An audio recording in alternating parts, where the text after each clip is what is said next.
¿Qué tal? Muy buenas tardes, estamos de nuevo aquí en La Carta Robada. Hoy vamos a develar un misterio, porque mire, ahorita hay un poco como de histeria en el país por lo que está pasando en el Congreso, la forma tan acelerada en que está caminando todo esto de la reforma energética, un tema, usted sabe, pues muy sentido en este país, la manera en que de repente pues va a pasar todo a compañías extranjeras. A mí lo que me tiene más preocupado también es el hecho de que también van a vender gasolina, Chevron, Texaco, todas las compañías que vemos cuando vamos al otro lado, como se dice, de los Estados Unidos, bueno, pues van a estar aquí y yo le puedo asegurar que no van a dar gasolina más barata, pues estarían mensos, ¿verdad?, para venir a darnos gasolina más barata. Por supuesto que no, por supuesto que van a hacer lo que hacen siempre. Ellos son verdaderos monopolios porque son monopolios globales.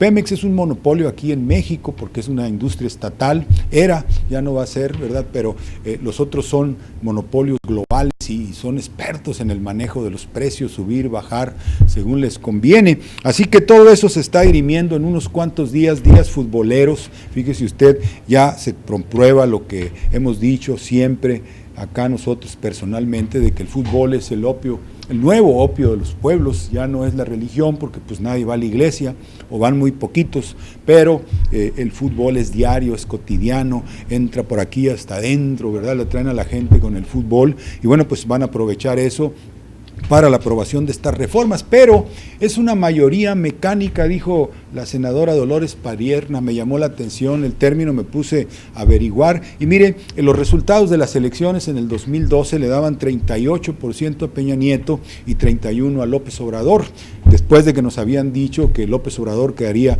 con un 17%, cuando mucho. ¿Se acuerda de aquellas encuestas que ahí perdieron toda credibilidad las encuestas? Bueno, pero ese 38% que se le reconoció a la coalición que apoyó a Peña Nieto en el Congreso, en cada una de las cámaras, se convirtió en más de un 40% para garantizar esta mayoría, fíjese usted, mecánica, porque con un solo pacto que haga la coalición del PRI, pues ya garantiza la mayoría. Se puede inclinar hacia el PRD o se puede inclinar hacia el PAN y garantiza mayoría mecánica, y de esa manera aprobar cualquier ley, cualquier decreto, cualquier iniciativa que haga Peña Nieto. Eso se confeccionó también en el proceso electoral. Muy raro que haya ocurrido así, porque más bien todo debería de ser proporcional a lo que obtuvieron Peña Nieto, López Obrador y también pues Josefina Vázquez Mota, y no fue así. En términos del Congreso la cosa cambió. Quiere decir que desde entonces se estaban planificando claramente las reformas estructurales, y eso pues era una orden no interna, sino venía de afuera, y bueno, pues el IFE trabajó para ese propósito. Esa es la cosa como ahora se ve, ¿verdad? Porque pues siempre se juzgan las cosas finalmente con el resultado que dan, a quién beneficia, ¿verdad? Quo vadis, como decía aquel libro. Entonces eso es lo que ocurrió. La mayoría que está aprobando todas las reformas, la mayoría mecánica, fue confeccionada en el 2012 en la elección para aprobar las reformas o garantizar que se aprobaran. Vamos a regresar con eso después de este corte.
Bueno, pues le decía que estamos presenciando el espectáculo. Hoy se reanudan a mediodía las sesiones ahí en el Senado y estamos viendo este espectáculo un tanto de impotencia, ¿verdad? Porque todo el mundo ve lo que está pasando en el Congreso y todo el mundo sabe que es de alguna forma inevitable, que no se va a poder cambiar, que no hay manera de que ninguna fuerza dentro del Congreso, que tenemos aquí en la primera imagen, pues ninguna fuerza pueda alterar lo que ya está más o menos tamaleado, ¿verdad? Porque pues el PT, por ejemplo, que sería la oposición en este caso, pues, seguidores de López Obrador, pues no pueden, pues, es un grupo pequeño, y la llamada mayoría mecánica, así le llamó Dolores Padierna, la senadora, bueno, pues esa se va a imponer y pues ni modo, ¿verdad? Así como si fuera algo, así como cuando sale el sol todos los días y pues sí, es que no se puede evitar, más o menos así estamos viendo lo que sucede en el Congreso, independientemente de lo que pensemos de las reformas. Mire, aquí están los coordinadores en el Senado, que están bien amarrados.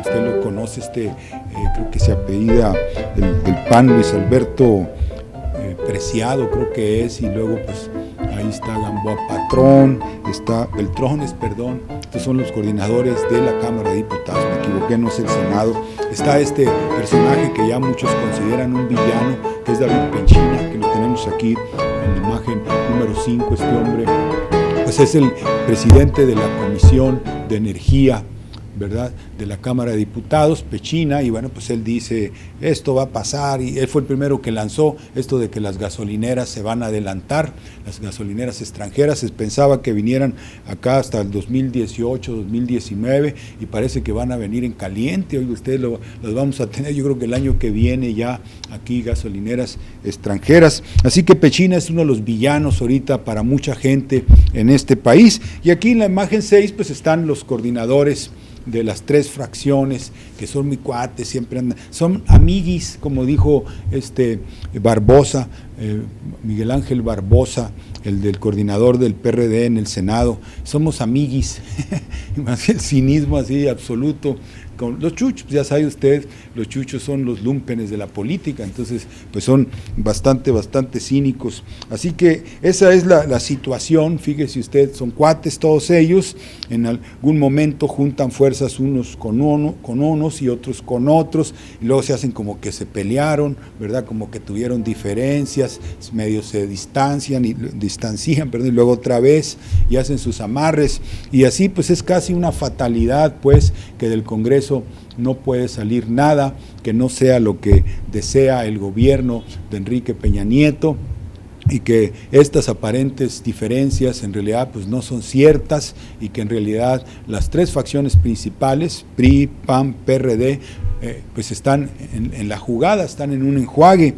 Por eso es que ahora ya no se dice PRIAN, como se decía antes, PRI-AN, ¿verdad?, por lo de PRI y PAN, sino ahora es PRIAN, PRD o PRIAN-RD, ¿verdad? PRIAN-RD, porque pues ahí está también el PRD metido. Los chuchos, estas gentes que, oiga usted, aquella frase de Santos, el cacique San Luis Potosí, de que la moral es un árbol que da moras, ¿verdad? Estos yo creo que ni siquiera reconocen la existencia de ningún árbol que se llame moral ni nada, son lúmpenes, los lúmpenes de la política, así que eso es lo que estamos presenciando en el Congreso, ¿verdad? No hay manera de cambiarlo, es una especie de fatalidad, las cosas tienen que ser de otra manera, si alguien se opone o millones se oponen, o nos oponemos, porque yo pues quiero decirle la neta, a mí no me parece esa entrega del petróleo, se me hace además hasta, ¿cómo le diré?, tonto, ¿verdad? Pero ¿cómo vas a entregar lo único que tienes, de riqueza en un país? Vamos a pasar a ser una nación bananera, además que nosotros no exportamos banano como las naciones de Centroamérica, así que sí es una calamidad. Vamos a platicarle cómo fue que ocurrió en el 2012 que se montó esta mayoría que aparentemente no tenía que ver con el resultado de las elecciones, pero que por alguna razón ya con el conteo y todo eso vino a terminar en esta mayoría mecánica que hay en el Congreso Federal. Le platicamos de eso después de este corte.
Bueno, pues le decía que todo esto de la mayoría mecánica que estamos viendo en el Congreso, esta especie de aplanadora de nueva forma, porque antes pues la aplanadora era solamente el PRI, ¿verdad?, que tenía pues el 80-90% de la representación en el Congreso Federal, tanto en la Cámara de Diputados como en la de Senadores, pero ahora es una mayoría y más o menos igual, pero supuestamente integrada por 3 partidos.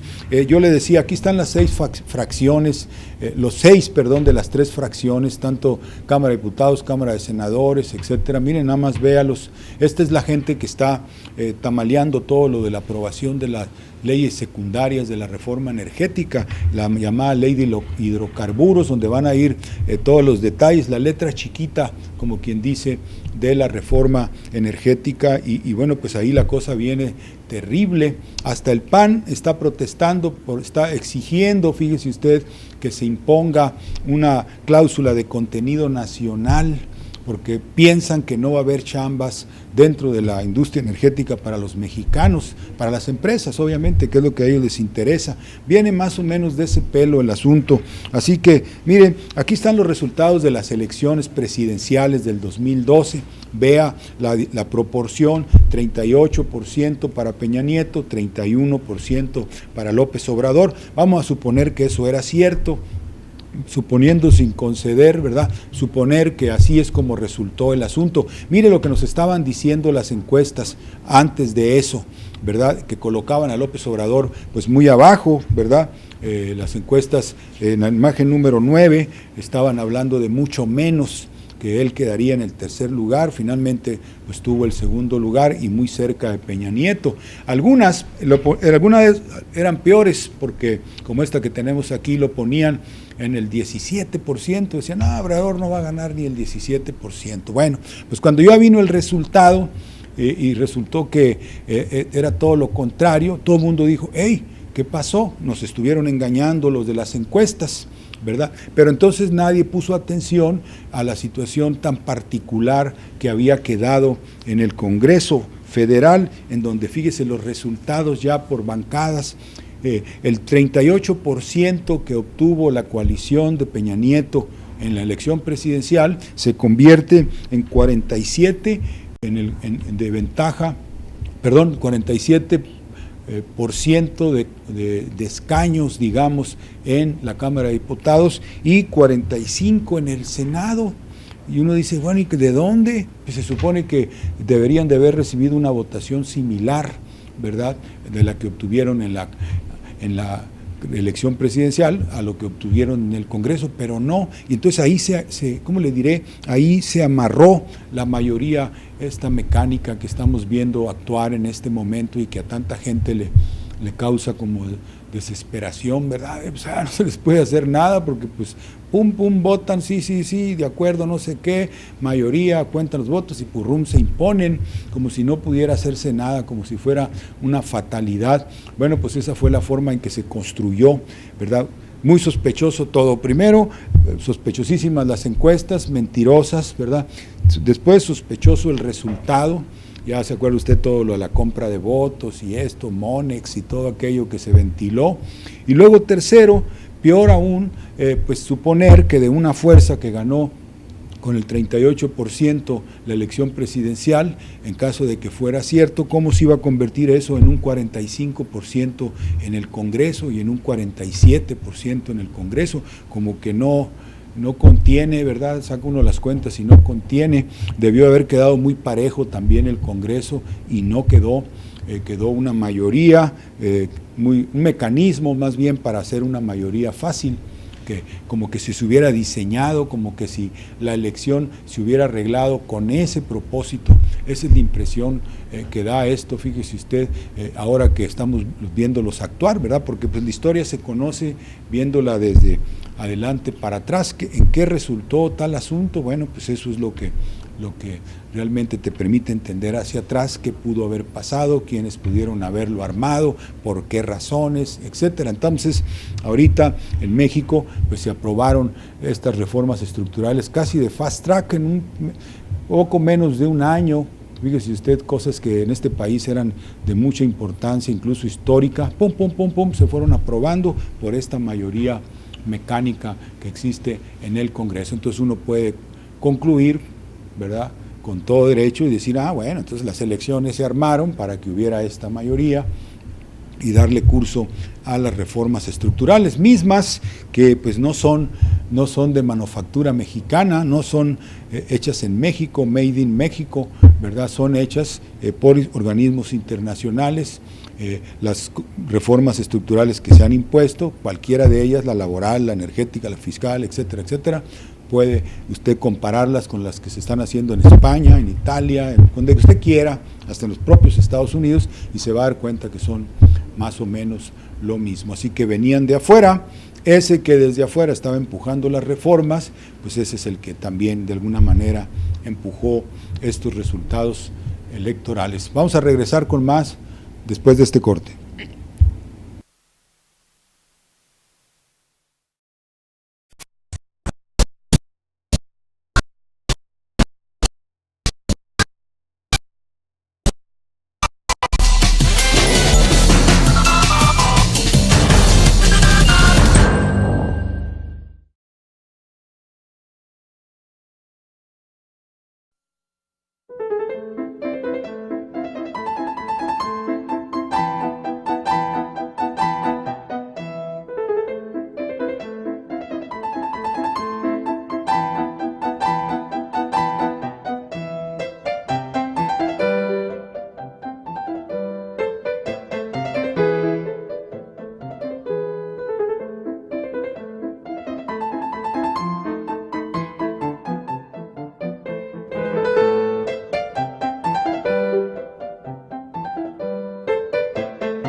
Bueno, pues le decíamos que todo esto de lo que estamos presenciando ahorita, este espectáculo en el Congreso Federal, en donde casi inexorablemente sabemos que las leyes secundarias de la reforma energética y luego las demás por supuesto, ¿verdad? Van a pasar tal cual o casi igual de cómo las manda Enrique Peña Nieto, en forma de iniciativas, y que pues no hay manera de impedirlo, que el Congreso es un aparato que de alguna manera está hecho, aunque aparenta tener pluralidad, como dicen, supuestamente porque hay 3 partidos dominantes y luego hay otro montón de chiquillada, como le llaman a los partidos pequeños, y que bueno, pues ahí hay un balance de fuerzas, etcétera, pero resulta que no, que todo va pasando, todo se va aprobando y todo en fast track y no hay manera de impedirlo, y la gente que está acá afuera viendo, pues que siente mucho, por ejemplo, esto del petróleo, pues nomás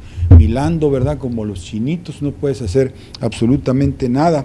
Entonces, esa mayoría mecánica, es el término que usó la senadora Dolores Padierna, me llamó la atención, pues fue construida precisamente en el 2012, pero un poco, ¿cómo le diré?, desfasada de lo que habían sido los resultados de la elección presidencial.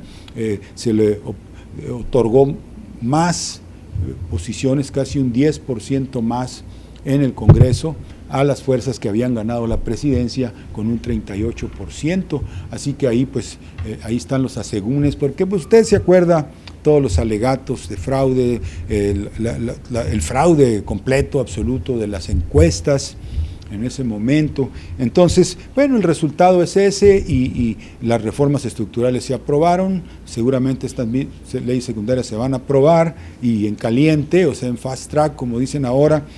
Quiere decir que este asunto venía de más atrás.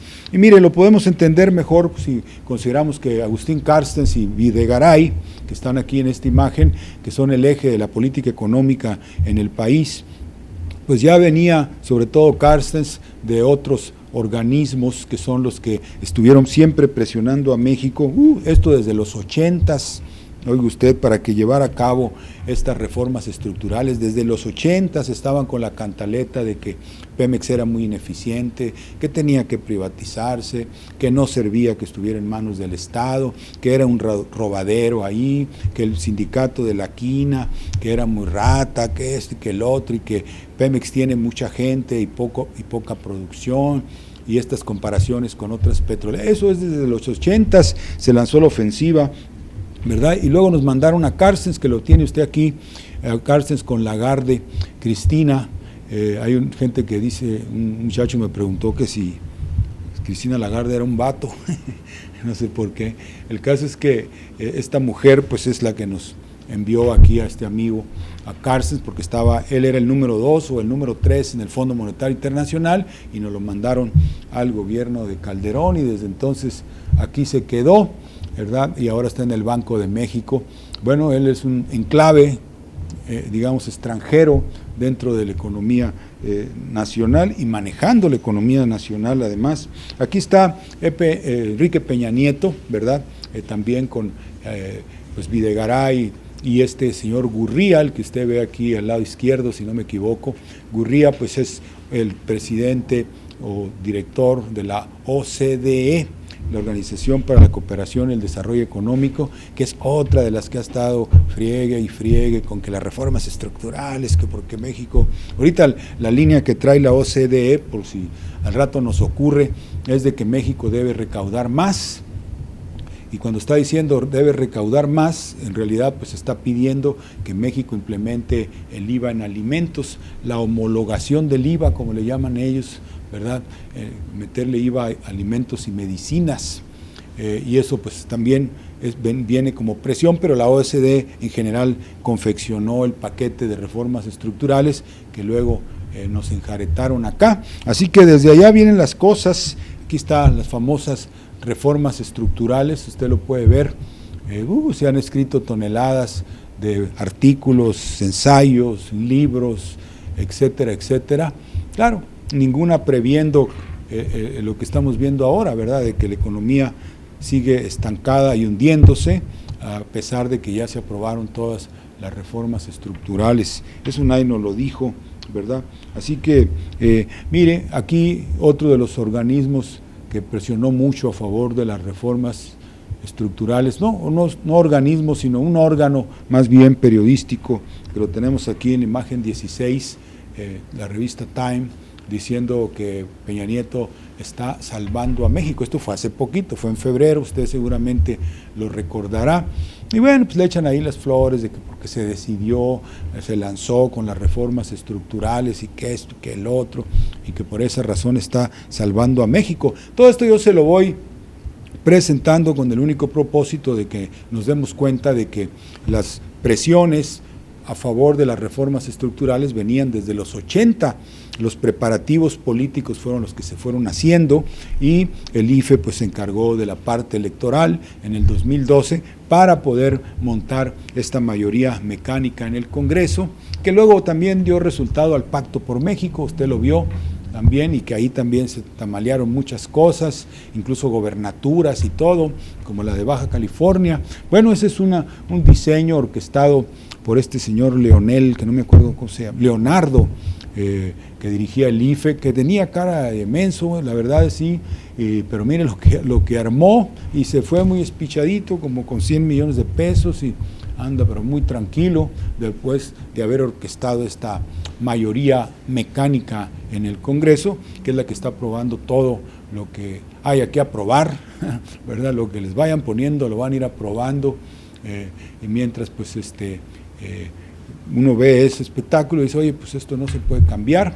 Está la idea de López Obrador y también Cuauhtémoc Cárdenas de que pues se junten firmas para solicitar ante la Suprema Corte, ¿verdad?, que pues se revisen esas leyes, esas reformas y de alguna manera revertirlas, en tanto que pues no se consultó a la raza acerca de ellas. Acuérdese usted que pues sí es cierto ese comentario de López Obrador, muy certero, cuando dice, es que ustedes cuando andaban en campaña no dijeron vamos a privatizar Pemex, no hablaron de eso, ¿verdad? Y de repente se meten al gobierno y empiezan a reformar todo eso sin haberlo propuesto en campaña, sin haberlo puesto en la propaganda, en la publicidad, en los discursos, en las giras. Nunca dijeron que iban a hacer lo que están haciendo, por lo tanto necesitan consultar a la población y tiene que haber una consulta, eso es lo que están demandando, pero pues le van a dejar la chamba de decidir a la Suprema Corte, imagínese usted.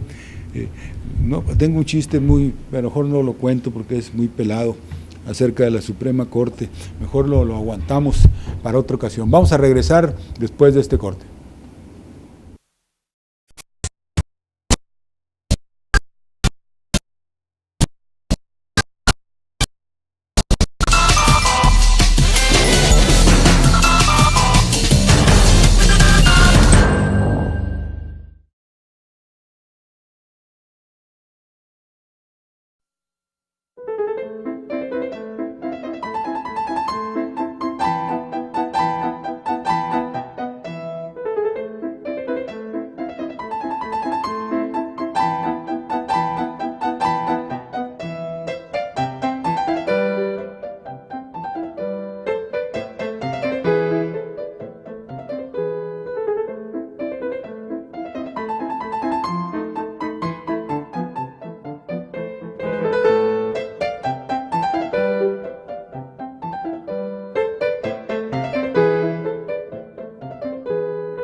Bueno, pues le decíamos que una buena manera de ver la historia es como lo recomienda Federico Schiller, hay que ver la historia de adelante para atrás.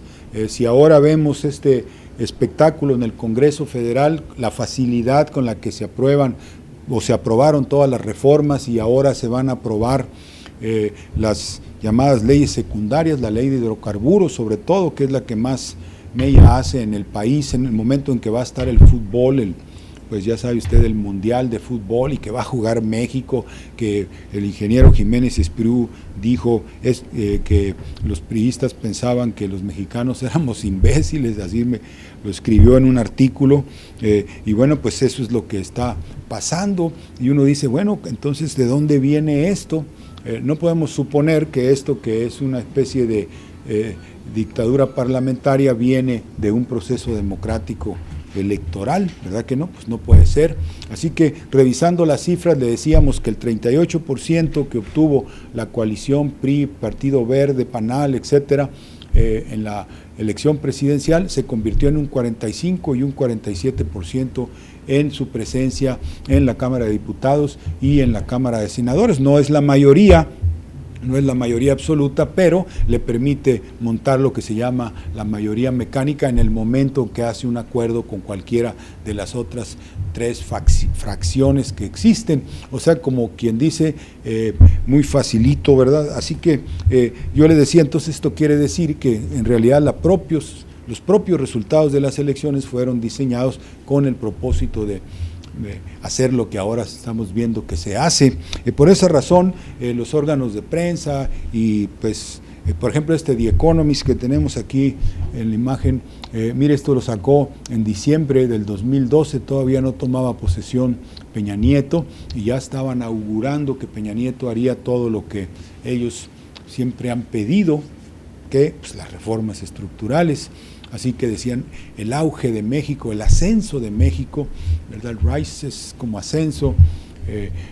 Miren, los sombreros, aparte nos tratan de manera racista, ¿verdad? Con esto del sombrero, como el mexicano flojo ese, como que el mexicano flojo se iba a levantar y se iba a poner a trabajar, eso es lo que estaban implicando ahí en esta imagen, pero el caso es que, bueno, pues ya lo vaticinaban. Sin embargo, el propio The Economist en este momento anda furibundo contra Peña Nieto y especialmente contra Videgaray, porque la economía no está creciendo a pesar de las reformas. Aquí tenemos a Videgaray compareciendo ante esta señora Carmen Aristegui, ¿verdad? El día en que se supo que la economía en marzo se había vuelto a hundir, y ahí va él con su rollo a explicar, a justificar, pues lo que es injustificable, ¿verdad?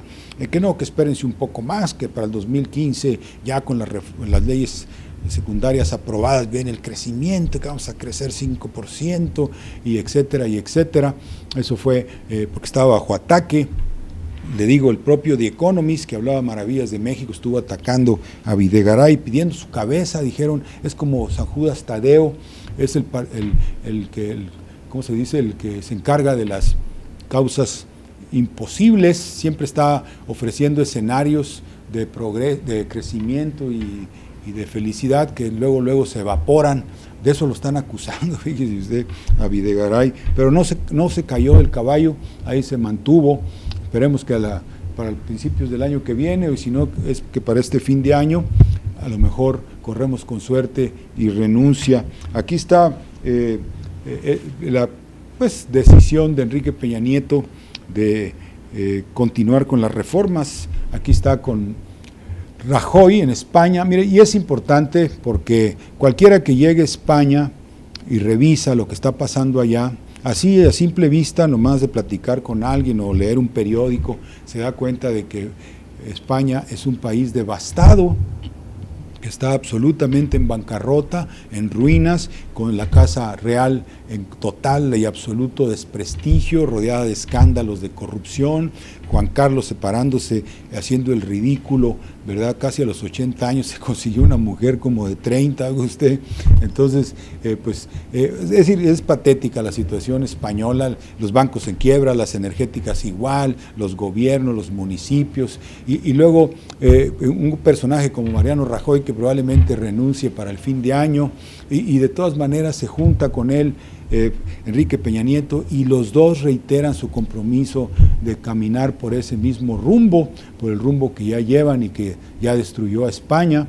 Pues digo, debería de cuando menos reflexionar y decirle, oye, pues no le bajamos un poco, no será bueno, se me hace que vamos mal, no está resultando, etcétera, algo así, pero no están dispuestos a aceptar nada y van a seguir por el mismo camino, el camino que les garantiza además en el Congreso esta mayoría mecánica. Vamos a terminar, ya se nos acabó el material más que el tiempo, pero lo invitamos para que nos acompañe mañana. Mañana es viernes, pues es día de temas de fondo, como dicen los periodistas. Vamos a ir más allá de la mera noticia, algún asunto político, filosófico, histórico, algo además sabroso para la mente, ¿verdad? Porque hay que alimentar la mente, esa es la parte más importante de nuestro cuerpo, donde está la mente, no es el cerebro, es otra actividad superior a eso, y también requiere de alimento, requiere de buenos postres, de todo.